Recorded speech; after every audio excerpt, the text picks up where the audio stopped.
Coming up on Lawmakers. The Joint Appropriations Committee gathers under the Gold Dome for the first day of budget briefings. Governor Sonny Perdue presents his plan for fiscal year 2007 and a look back at the first week of the 2006 session. Those stories and more are coming up next. This is Lawmakers, your source for all the news from under the Gold Dome. Here are your anchors, Gerald Bryant and Nwandi Lawson. Good evening, everyone. Also on Lawmakers, disagreement over the progress of Georgia's SAT scores. And we'll have highlights from today's budget briefings from agency heads. But our lead story tonight, Governor Perdue outlines his spending priorities. Well, the Georgia General Assembly is in recess this week, but work still continues under the Gold Dome. Budget briefings began today as Governor Sonny Perdue addressed the Joint Appropriations Committee to reinforce his budget priorities. The governor is proposing an $18.6 billion spending plan for fiscal 07. More than 55% of proposed spending would be for education. Healthcare tops 20%, with safety priorities accounting for just over 8%. The governor's budget message, has been consistent. Certainly, kids and jobs have been a highlight of the administration, and I think, again, I want to talk to you about the economic development highlights. I know you all have, we realize a fundamental necessity of government is public safety, and that includes our prisons and also includes some relief for our sheriffs, and then fiscally, rebuilding the reserves. As you all know, really the only tool we have to do that is through the revenue estimate. And once again, we will have a conservative revenue estimate in 07 that allows us to hopefully outproduce what our budget estimate is and therefore rebuild the reserves. The good news is that we are still living within our means. The better news is we just have more means. And that's the opportunity that we have to reinvest in the things that make a difference for the future of Georgia. And that's children, our education, and jobs. We'll have more of the governor's budget briefing comments later in our broadcast. Education funding makes up the bulk of the governor's proposed 07 budget. State School Superintendent Kathy Cox explained the department's budget request to the Joint Appropriations Committee this afternoon. During the hearing, some Democrats wanted answers to what they believe is poor performance by Georgia's students on the SAT. Lawmakers' Jesse Freeman joins us with more. Jesse. When Nwandi, Superintendent Cox said that comparing Georgia's student scores to other states was unfair because more students in Georgia take the SAT. Georgia is 49th in the nation on an aggregated list, but Cox says that misses the bigger picture. It's been really 12 years since we've had Republican Superintendent of Education, yet our SATs are still at the bottom. Are there any particular programs that you're suggesting in your budget that you think after these 11 years will help us to enhance the SAT scores? I'm going to share with you the truth about SAT scores in Georgia and the fact that we are not at the bottom, and when you disaggregate the data, our African American students are outperforming African American students in all of these states. Take a look. We're certainly aware of the fact that it's an apples and oranges comparison because of the number of children who take the test in the different states. It also has a direct relation in terms of the number of minorities that are taking the test in Georgia, and unfortunately we're plagued by an achievement gap that we're working to close. I'm aware of that. Well, maybe we need to have an off-site because there are some questions I still have, because I still heard you and the governor both complaining about that, and the children's SAT scores in the state have not gone up that much in the last 10 or 12 years. And I would argue that that's not true at all, and I can show you a graph that will chart the last 10 or 12 years, but particularly the last 3 or 4 years, where Georgia's public school students went up on average 6 points. The nation only went up 2 points. Could you give us Georgia's placement for the total, then for African American students, and then for white students? Where are we from 1 to 50 right now? Okay, on the aggregate, the 1 through 50 is that 49 figure you hear all the time. But again, so there's 49. But there's only 26 systems, or excuse me, states, that actually test more than 50% of their kids. So for instance, the #1 state listed right now is North Dakota. And we'll have more highlights of Superintendent Cox's budget presentation later in the show. Reporting live, I'm Jesse Freeman for Lawmakers. Thanks, Jesse. Also at today's budget briefings at the state capitol, state economist Kenneth Heaghney told lawmakers the economic outlook for Georgia is healthy. All in all, good solid start. The taxes most closely linked to the general economy, corporate income tax, individual income tax, and sales tax are all growing at healthy rates. Good sign for the economy in the state. Let's talk a bit about the economic outlook. In some respects, we think of 2005 as having been a kind of difficult year. Oil prices spiked. Short-term interest rates have been on a steady march upward.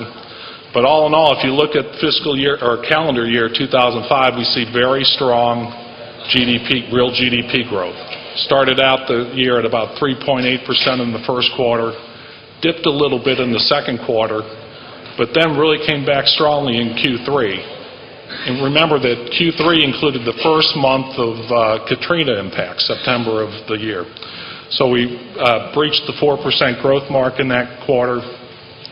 And really, growth was accelerating at that point. So again, we see strong economy.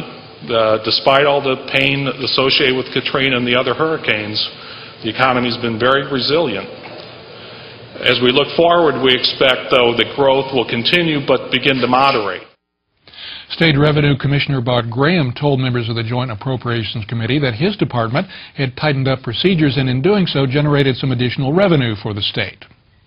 3 years ago, we discussed the state of past due collections in Georgia, and then we were starting off on a 24-month, 4-phase collection initiative. During that time, that initiative has collected $190 million, as you see from this number here. These were previously unresolved accounts that were not being worked. Broken down by year, in 04 we collected $77 million, 05 $80 million, and so far in 06 we've collected $33 million. And then lastly, one of the things we're proud of is the settlement of the MCI WorldCom, what I refer to as a tax fraud case, where we were previously encouraged to settle for $1.5 million.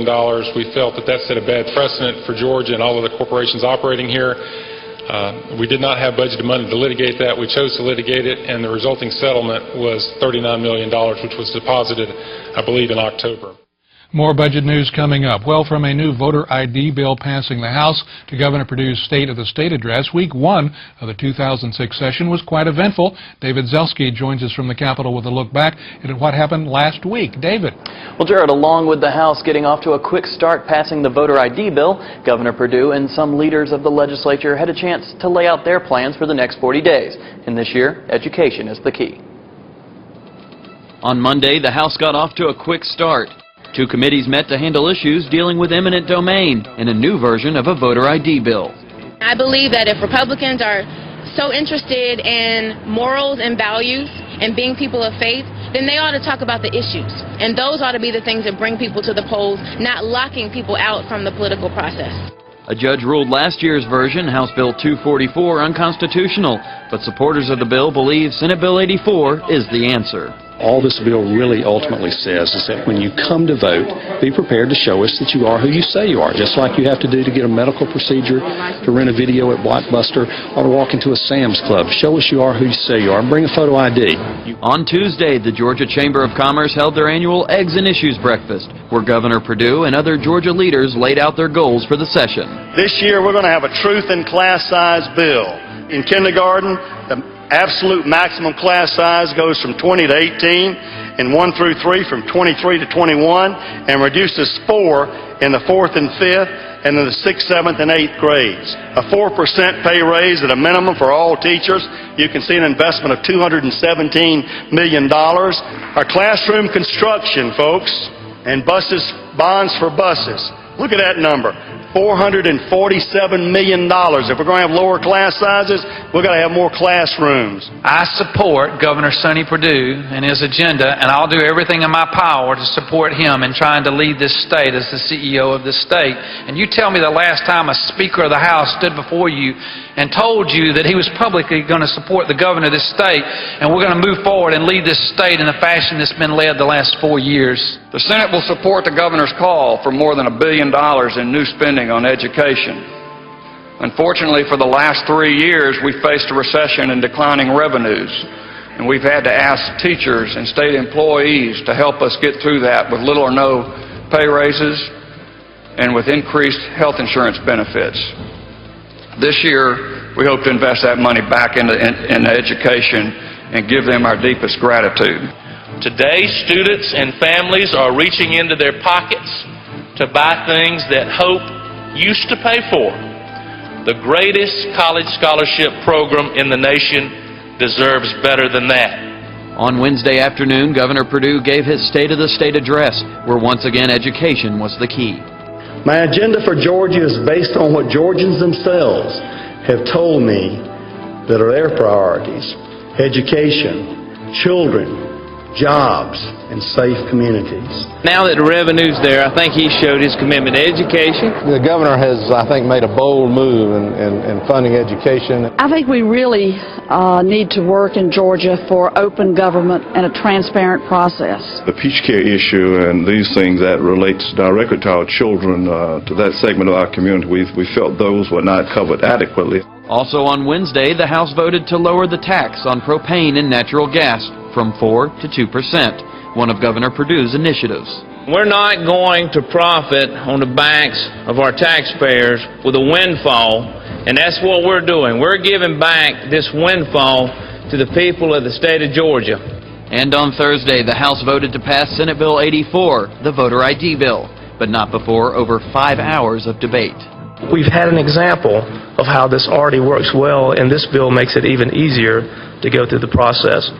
The one that will be most affected by this than any others are our elderly. Those who have voted forever, because those are the ones who had the most problem this past time in this implementation. And on Friday, Governor Perdue held the annual King Day celebration at the Capitol to honor the legacy of Dr. Martin Luther King, Jr. As we commemorate King Day in Georgia, once again, I want to call upon every Georgian to live it. What better tribute than we have to honor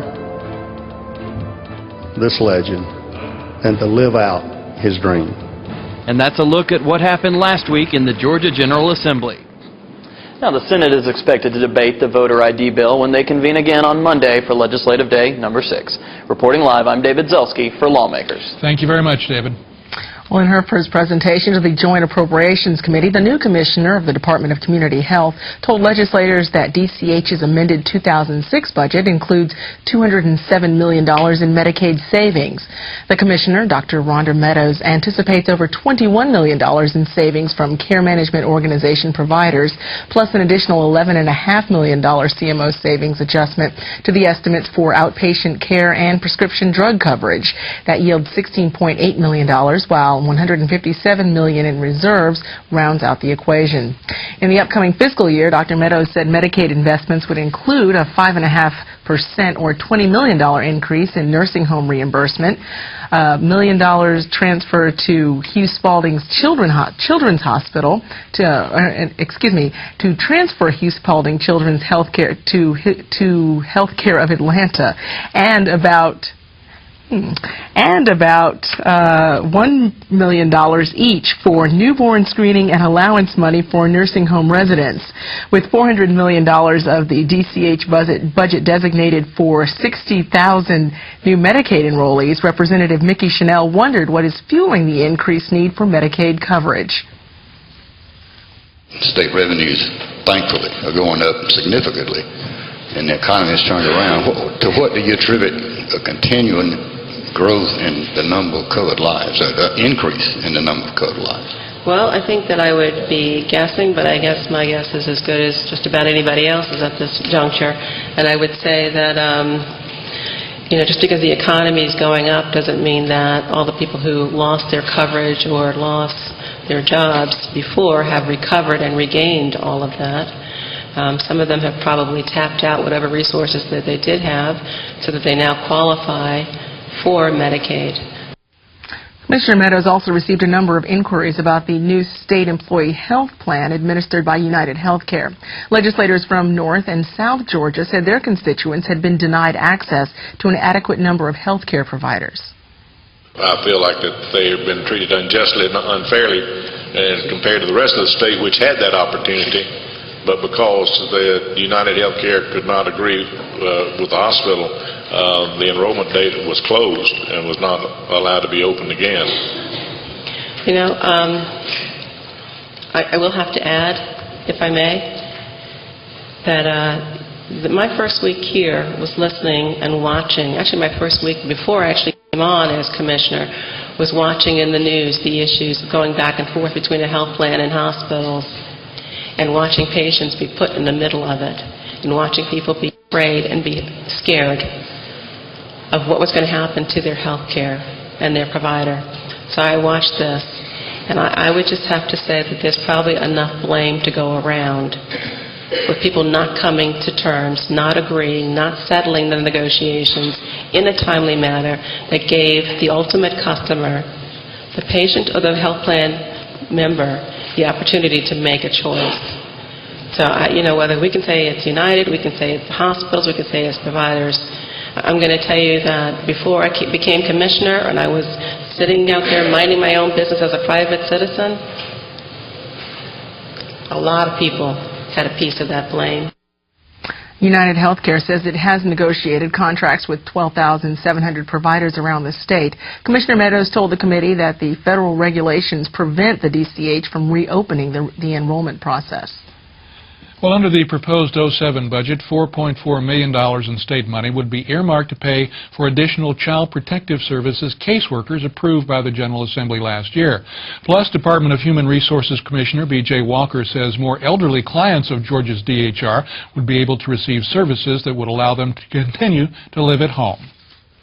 Number 9 in the governor's recommendations provides funds for an additional 500 slots in our community care services program.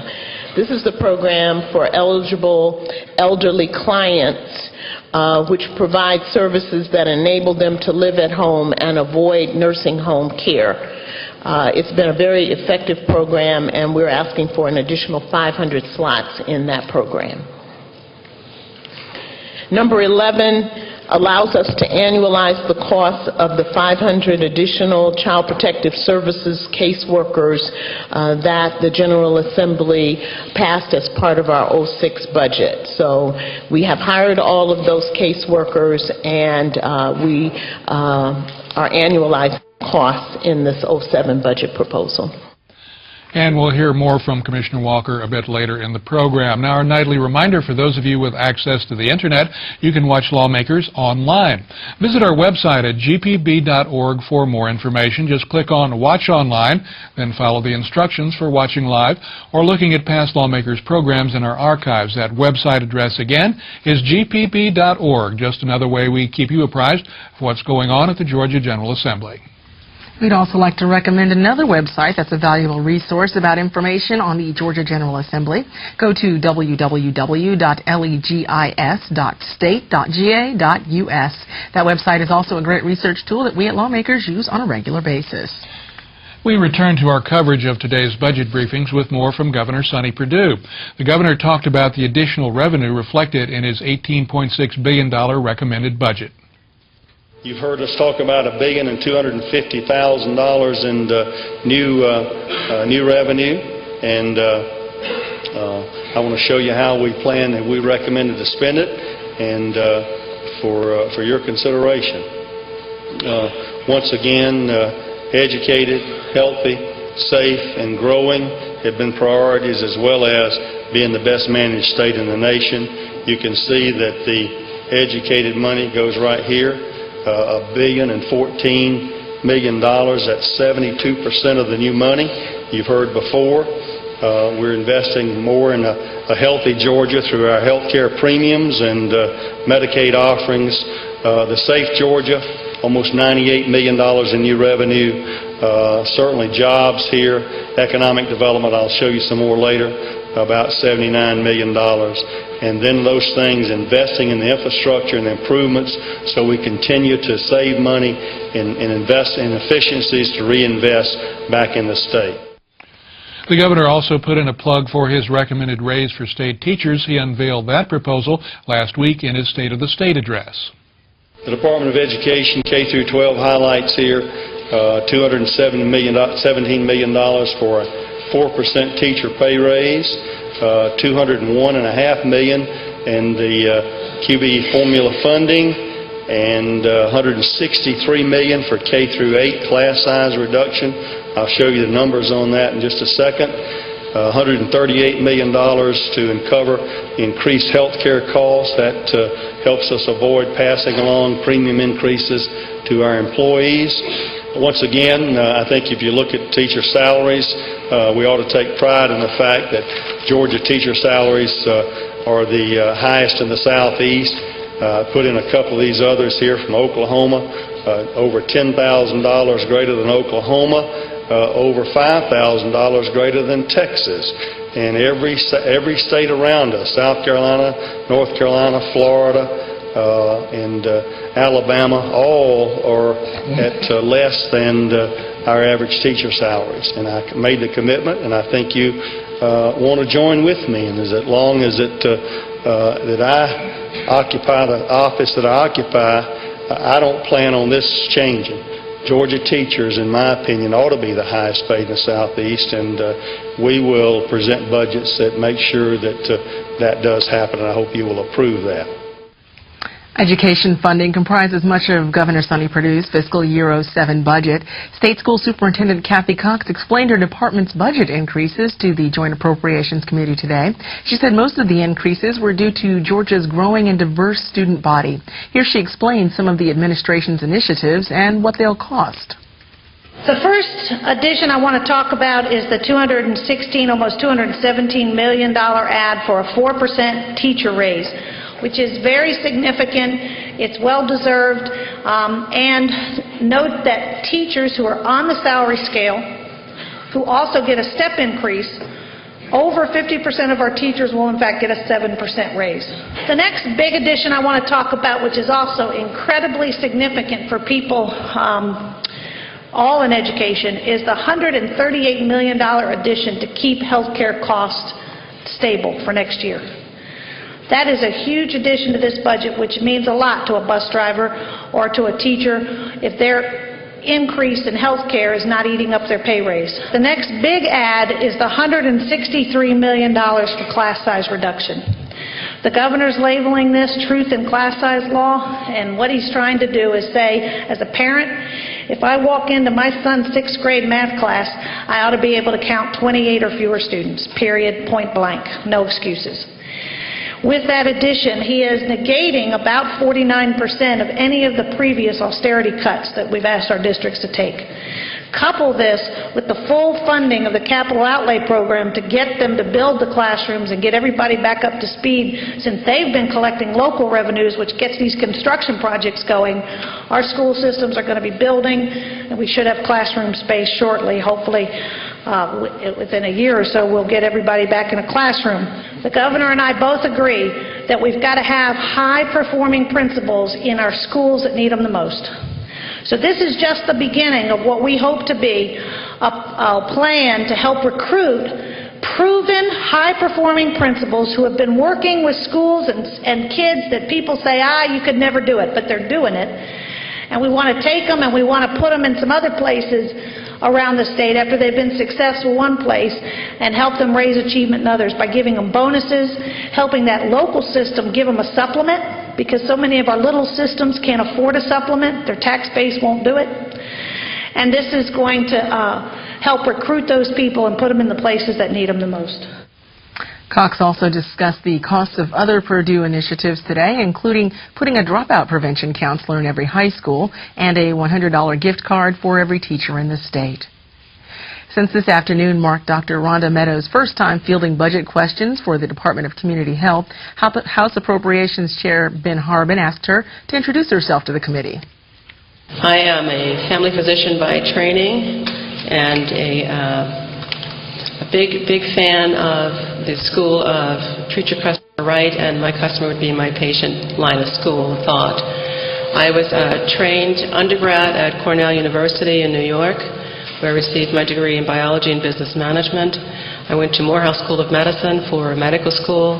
I then went back to University Hospital Stony Brook in New York, again, for residency training in family medicine.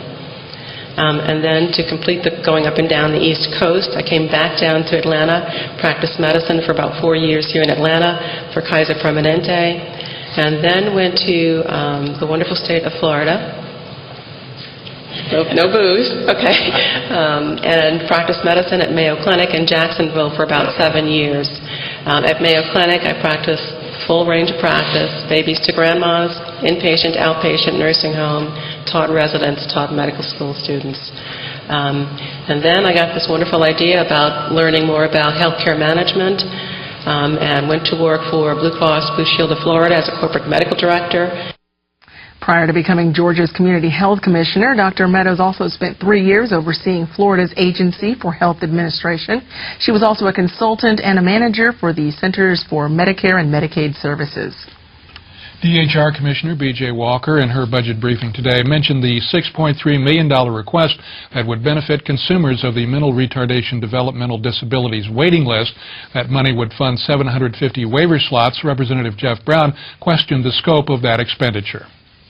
There are some out there who feel there was somewhat of an agreement, if you will, and we fulfilled that agreement last year in regard to unlocking the waiting list, etc., of 1,500 slots. I think I'm talking one and the same here, and yet we call for only 750 such slots. Could you comment on that, please? Well, I guess the way to comment on it is in DHR we have a number of populations with a number of needs. And in some ways they're competing needs.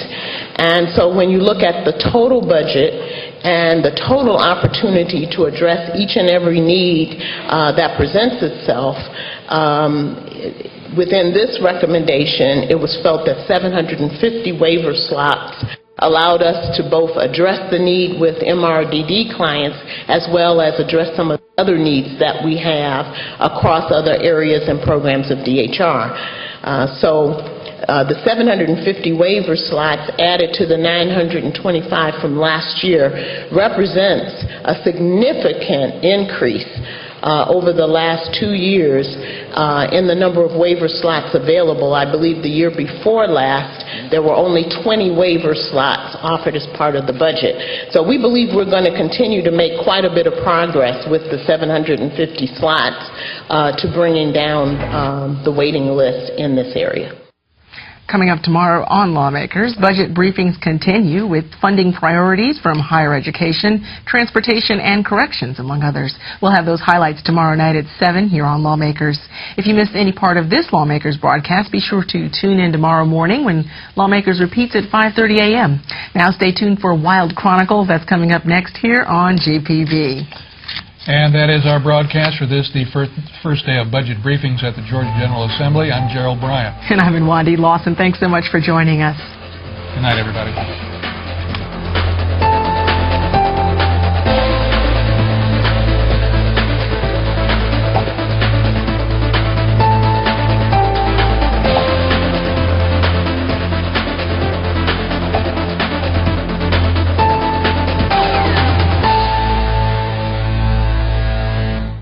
This has been a production of Georgia Public Broadcasting.